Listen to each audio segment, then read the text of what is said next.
আচ্ছা, তোমরা কোনটা খেতে বেশি পছন্দ করো বলো তো, চিকেন নাকি মাটন? আমার তো চিকেনটাই একটু বেশি ভালো লাগে। তবে আজ আর আমার মেনুতে চিকেন নেই, আজ আছে চাল কুমড়ো বড়ি আর আছে লাল লাল ঝাল ঝাল মাটন কষা। এটা আমি আজ নিজের হাতেই বানিয়েছি। হ্যাঁ, খেতে কেমন হয়েছে সেটা নিশ্চয়ই তোমাদেরকে জানাবো। তবে তার আগে একটা কথা বলে রাখি, এটা আমি প্রথমবার মাটন রান্না করিনি, এর আগে বহুবার আমি রান্না করেছি।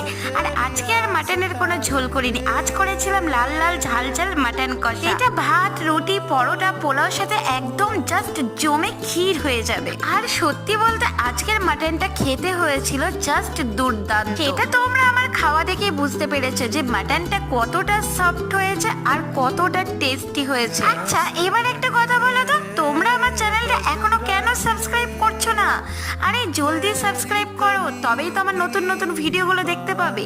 তাহলে চলো টাটা, দেখা হচ্ছে খুব শীঘ্রই নেক্সট ভিডিওতে।